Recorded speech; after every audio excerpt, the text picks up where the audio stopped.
রাজধানীর একটি ইংরেজি মাধ্যম স্কুল, চলছে চতুর্থ শ্রেণীর ইতিহাস ক্লাস, অথচ নিজের দেশের মুক্তিযুদ্ধের খুব সাধারণ কিছু তথ্য জানা নেই এই শিক্ষার্থীদের।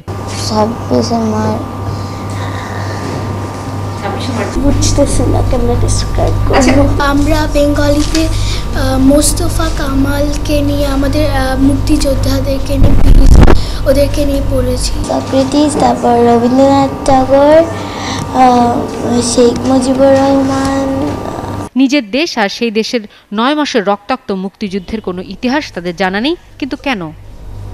কোমলমতি এই শিশুদের পড়া সিলেবাস ঘেঁটে দেখা গেছে তাদের পাঠ্যক্রমে ভারত, ইউরোপ, আমেরিকার ইতিহাস থাকলেও কেবল দেশের জন্মের ইতিহাসটাই অনুপস্থিত।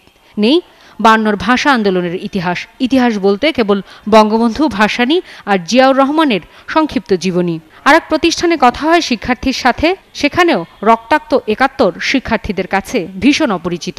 যখন যুদ্ধটা স্টার্ট হলো তখন ২১ বাংলাদেশের হিস্ট্রি না, বাকি যেরকম রোমিউলাস, এরপর চায়না, বুদ্ধা।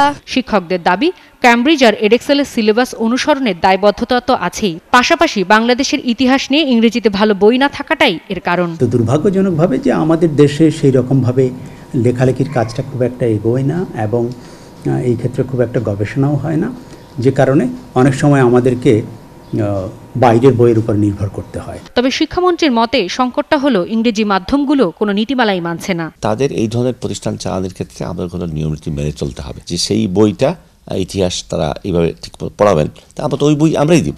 তবে শিক্ষাবিদেরা বলছেন, দেশের প্রতি দায়বদ্ধতা থাকলে ইংরেজি মাধ্যমের কারিকুলামের বাইরেও বিষয় সংযুক্ত করা যেতে পারে, এমনকি সেটা কোনো বই না পড়িয়েও সম্ভব।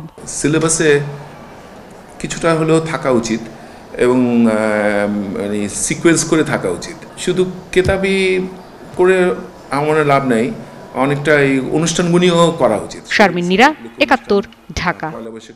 হিসেবে ২১ ফেব্রুয়ারিকে নিয়ে